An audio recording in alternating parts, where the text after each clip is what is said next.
D'accord, alors voilà, voici l'iPhone 18 Pro et voici l'iPhone ultra pliant. Il ne reste vraiment plus grand chose à l'imagination de nos jours. Ces téléphones font l'objet de fuites dans tous les sens. Ils viennent de fuiter sur le dark web et Apple est très mécontent. On connaît déjà presque toutes les surprises et on a notre meilleur aperçu des iPhones attendus cet automne. Mais attendez une seconde, il pourrait y avoir une dernière surprise qu'on ne connaît pas avec un fameux One More Thing spécial. Un iPhone vraiment innovant, totalement unique, qui pourrait bien être l'iPhone que vous voulez vraiment et celui qu'il vaudra vraiment la peine d'attendre.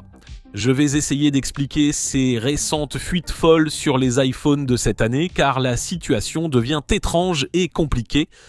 D'abord, laissez-moi vous présenter la feuille de route de l'année car Apple adopte une nouvelle stratégie avec un lancement décalé. Je vais vous expliquer comment cela va se passer cette année. Donc, à l'automne, nous allons voir la sortie de ces iPhones. Le 18 Pro, le 18 Pro Max et l'iPhone Fold, qui sera probablement appelé l'iPhone Ultra. Puis l'année prochaine, donc en 2027, au début du printemps, nous pourrions voir une large gamme d'iPhone être lancée. Cela inclurait donc l'iPhone 18 de base, l'iPhone Air version 2, l'iPhone X8e, et puis à l'automne 2027.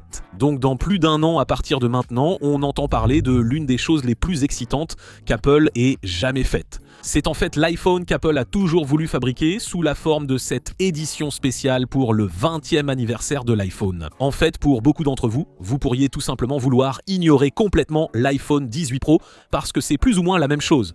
Vous n'aurez peut-être pas envie de dépenser une somme folle pour l'iPhone Ultra car ce téléphone pliant ne sera pas bon marché. À la place, vous voudrez peut-être simplement cet iPhone XX ou peu importe comment Apple l'appellera, parce que ce sera celui avec un tout nouveau design. Il aura une puce sur mesure et des fonctionnalités spéciales qui pourraient vraiment valoir la peine d'attendre. Ce sera peut-être vraiment l'iPhone le plus excitant qu'on verra chez Apple au cours des 12 prochains mois, et d'après les rumeurs qu'on a pour l'instant, il a vraiment l'air cool. Et je ne veux pas dire du mal des téléphones qui sortent cette année, ni traiter les 18 Pro d'ennuyeux ou quoi que ce soit, mais honnêtement, d'après toutes les preuves qu'on a, et il y en a beaucoup, ça va être plus ou moins la même chose. En gros, voici ce que tu dois retenir en résumé. La couleur spéciale de cette année va passer d'un orange cosmique à une sorte de cerise foncée, un peu ce rouge bordeaux. On l'a déjà vu fuiter plusieurs fois, y compris dans une vidéo que je ne peux pas te montrer parce que Apple essaye activement de la supprimer d'internet, mais en gros ça confirme que la couleur sur ces maquettes est la bonne, et le design va rester globalement le même. Même format général, même design d'écran, même taille d'écran. En gros, les seuls changements visuels pourraient être un bloc photo un peu plus grand à l'arrière et peut-être une découpe légèrement plus petite. Pour la Dynamic Island, il y aura toujours une encoche sur ce téléphone. Elle ne va pas disparaître, elle ne va pas se déplacer dans un coin comme certaines rumeurs l'avaient suggéré, mais je pense qu'elle sera un peu plus petite physiquement. En pratique, ce sera sûrement la même chose qu'actuellement. Vous vous demandez peut-être pourquoi passer à la nouvelle version. Si vous avez déjà un téléphone et attendez l'automne, qu'est-ce qui fait que le 18 Pro vaut vraiment le coup? En gros, la série 18 Pro va vraiment dépendre de l'appareil photo. Et si l'appareil photo compte vraiment pour vous, il y aura probablement des améliorations notables cette année. Ce sera surtout un vrai système d'ouverture sur l'appareil photo principal.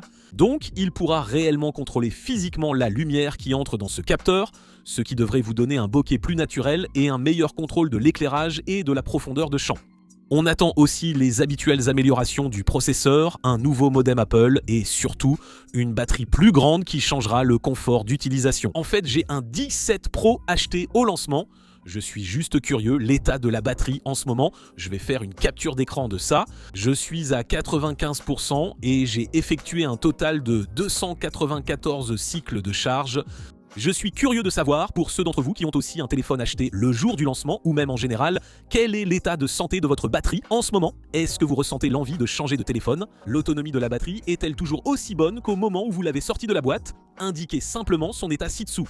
Et puis, en passant à l'iPhone Ultra ou à l'iPhone Fold, l'histoire ici, c'est que c'est vraiment le format le plus unique d'iPhone qu'on ait jamais vu. Il aura un écran plus petit à l'extérieur et s'ouvrira pour atteindre à peu près la taille d'un iPad mini une fois déplié à l'intérieur. Et vous faites quelques concessions ici pour ce format en dehors du prix, qui sera probablement bien au-dessus de UX $1000. Vous aurez Touch ID au lieu de Face ID, 2 caméras au lieu de 3, donc il n'y aura pas de zoom optique, un peu comme la situation de l'iPhone Air qu'on a en ce moment.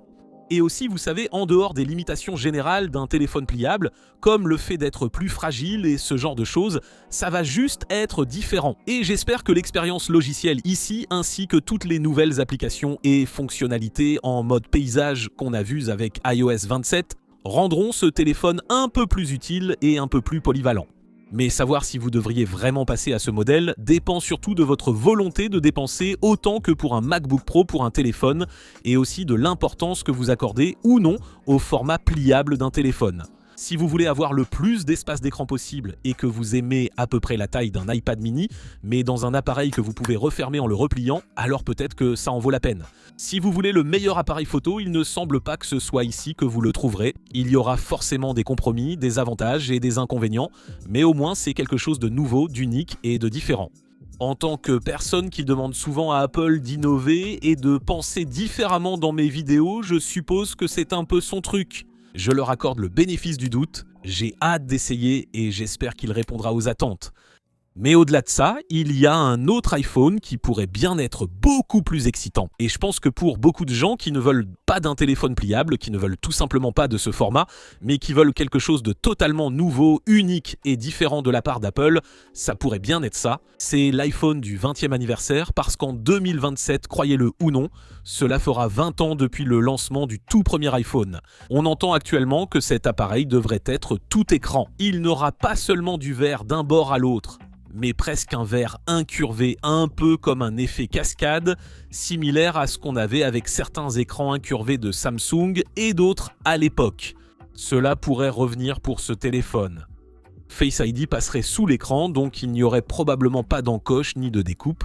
Ce serait tout écran. Et puis, en plus d'un iPhone tout écran, Apple irait encore plus loin et on a entendu dire qu'il travaillait là-dessus. Ce serait la suppression des boutons physiques. Donc, vous auriez des sortes de faux boutons haptiques sur le côté qui fonctionneraient donc comme des boutons quand vous en auriez besoin, mais il n'y aurait pas de commutateur physique à l'intérieur. En réalité, Apple veut juste créer une sorte de bloc de verre, d'aluminium, de titane et de verre, et c'est à peu près tout. On dit qu'ils auront un écran OLED très haute qualité utilisant une nouvelle technologie d'affichage. Il sera plus lumineux, plus fin et plus coloré que tout ce qu'on a vu jusqu'ici. Et il pourrait aussi utiliser une nouvelle technologie de chimie des batteries et une nouvelle technologie de puce pour en faire l'iPhone le plus puissant, le plus efficace, vraiment le plus monstrueux jamais créé.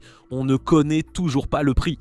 Nous ne connaissons pas encore les spécifications finales, mais il semble que cela remplacera les modèles Pro traditionnels. Donc, au lieu d'un iPhone 19 Pro ou Pro Max, ce serait celui-ci. Si vous n'aimez pas les modèles pliables et voulez du neuf d'Apple, ça pourrait être la solution. C'est l'iPhone pour lequel il vaudrait vraiment la peine d'attendre. J'espère que plein de choses sympas vont arriver cet automne. À mesure qu'on s'en approche et qu'on en apprend plus, je vous tiendrai au courant, mais encore une fois, ces téléphones ont déjà beaucoup fuité. Je suis très sûr que ce que vous voyez à l'écran, c'est ce qu'on va avoir dans seulement quelques mois. Je suis vraiment curieux de connaître vos avis ci-dessous, ce que vous pensez de l'iPhone Ultra, de l'édition anniversaire de l'iPhone. Est-ce que vous allez acheter cette année? Est-ce que vous allez passer votre tour? Est-ce que vous allez attendre? Est-ce que vous allez choisir le modèle pliant? Laissez un commentaire ci-dessous. Dites-moi ce que vous en pensez. Merci à vous comme toujours. Merci beaucoup d'avoir regardé. Je suis Robert Rosenfeld. On se retrouve dans la prochaine vidéo.